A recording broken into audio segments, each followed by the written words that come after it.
This is the video for Chapter 15, Section 6, The Mexican-American War. This video will cover everything you need to know for the interactive notebook and the essential questions for Section 6. Please follow along with your notebook as we go through this. Before we begin the information, keep these things in mind. 1. The lesson essential question. How justifiable was U.S. expansion in the 1800s? So when we're talking about the Mexican-American War, how justifiable was the war? And what caused the war? Also, these section essential questions. 1. What contributed to the start of the Mexican-American War? 2. How was Mexico affected by the Treaty of Guadalupe Hidalgo? 3. What opinion was expressed by those who opposed the expansion of the United States? And 4. What was gained through the Gadsden Purchase of 1853? Remember, copy these down on your section essential question worksheet, and the answers will be at the end of the video.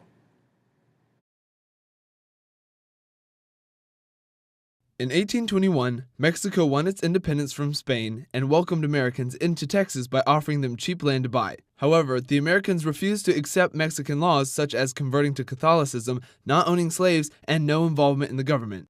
In 1834, the Mexican president Santa Anna began to view these Anglos, which were the colonists who moved into Mexican territory, as a threat and had Stephen F. Austin, one of the wealthiest Anglos, arrested. So in 1835, the Texans were in rebellion against the Mexican government and demanded independence. During the Texas Revolution, the Anglos lost at the Alamo, but Texans captured Santa Anna and eventually won their independence in 1836. From 1836 to 1845, Texas became an independent nation and Sam Houston became the president. In 1838, Houston proposed to the U.S. to annex Texas, which would make it become a state instead of just an independent nation. But the debate over slavery led to more sectional tensions between the North and the South. The U.S. government declined from doing so in fear of the annex, upsetting the balance of slave and free states. Democrat James K. Polk won the 1844 election and became known for the Manifest Destiny. His goals were to make Texas a state and to gain more territory such as Oregon. Because Texas was admitted as a slave state, Polk wanted to add Oregon as a free state to balance it out. But Oregon was currently occupied by American colonists and British citizens. President Polk, with the help from the American Oregon residents, demanded the British to give us all the land that Oregon possessed. Their slogan was 54-40 or fight, and they were ready to fight at all cost. The U.S. and Britain compromised the land dispute and divided Oregon along the 49th parallel. In 1846, Oregon became a free state of the United States. The Mexican-American War was a sneaky way for the Americans to take the rest of the land in the West away from Mexico. The Mexican presence in the West prohibited the Americans from fulfilling the Manifest Destiny. Constant disputes of land led to tensions with Mexico. Southern states wanted new lands in the Southwest so that they could extend their cash crops to new fertile lands. America desired the Mexican territory of California, but major land disputes in Texas brought us to war. There was a limit to the Texan border, which Mexico claimed was the Nueces River, but we argued that the actual border was the Rio Grande, which in theory would be much more land, and this made Americans very happy. Therefore, President Polk sent General Zachary Taylor across the Rio Grande River, which provoked the Mexicans into war. As a result, this led to the Mexican-American War starting in 1846. The U.S. won the war in 1848 by signing the Treaty of Guadalupe Hidalgo. The U.S. gained all of Texas to the Rio Grande River, and Mexico seceded the Mexican cession. The U.S. later bought the Gadsden for $10 million and built the Southern Railroad.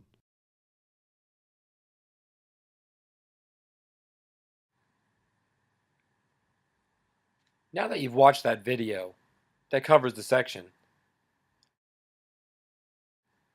I'm going to go over the interactive notebook questions with you. So follow along and fill them in as I go through them. Number 1. Why did President Polk think the Mexican government might want to sell California and New Mexico? Polk thought the Mexican government might sell California and New Mexico because they were thinly settled and they're being neglected by the Mexican government at the time. So he figured since they weren't populated and they weren't really had much money invested in the area, that they might be interested in selling it to the United States to make money for themselves. Number 2, label the map with sentences to explain why the U.S. Congress declared war on Mexico in 1846? Alright, I'm going to label and explain 3 different things on this map. Do the same thing on yours. Make sure you label it and write a sentence explaining why you labeled it. The first one is the Rio Grande River.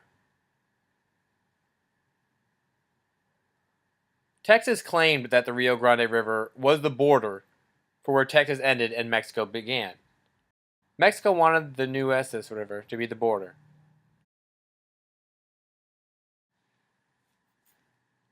For this section, you're either going to need to use the textbook or an internet search to look up the different battles.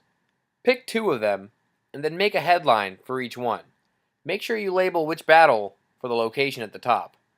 And then make a headline in the Manifest Destiny Times that represents America's side of the story.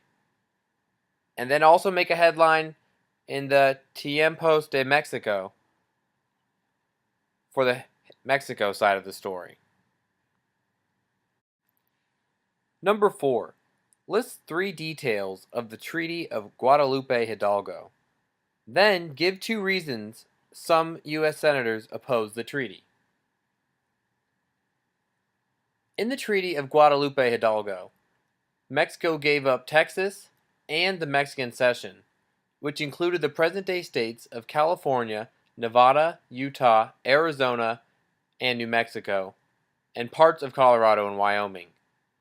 The United States agreed to pay Mexico $15 million, and the United States promised to protect Mexican citizens living in Texas and in the Mexican Cession land. Now, some of the senators opposed this because they felt the United States only had a right to Texas and not to the Mexican Cession land. Others opposed the treaty because they also wanted it to cede parts of northern Mexico.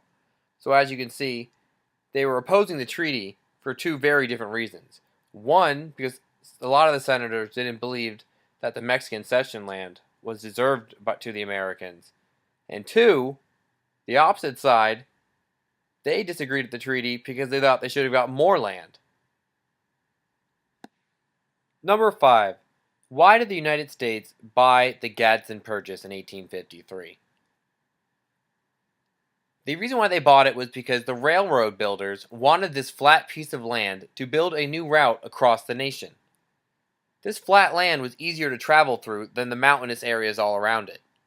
So, in order to help transportation increase so they can transport goods back and forth across the new land, they wanted the easiest route possible. Alright, now that we've covered the information, let's go over the section essential questions to make sure we understand the answers. 1. What contributed to the start of the Mexican-American War? The annexation of Texas by the United States Congress started the war, because when the United States decided to bring Texas on to become part of the United States, Mexico took that as an act of war against them, because remember, they had previously fought a war and lost to Texas for that land. Number 2. How was Mexico affected by the Treaty of Guadalupe Hidalgo? The major way it was affected was it decreased its territory by half. So, Mexico pretty much lost half of its territory in the Treaty of Guadalupe Hidalgo. Number 3. What opinion was expressed by those who opposed the expansion of the United States? They all thought that the United States bullied its weaker neighbors, and that they were taking advantage of them and forcing them to join the United States to help the United States grow. And number 4. What was gained through the Gadsden Purchase of 1853? What was gained was a good railroad route to California. Remember, we discussed in the unit, they needed this land because it was made the quickest, easiest route to California, unlike the mountainous area all around it. Make sure you copy down all the questions and answers. You should have all of this done now. By now you should have completed the interactive notebook, the section essential questions, and gone back and reassessed yourself on the scales for section 6. If you've not done one of those, go back and do it now. And remember, the Section Essential Question Worksheet is your quiz review. These are the quiz questions that you'll be getting, so please remember to review over these before the quiz.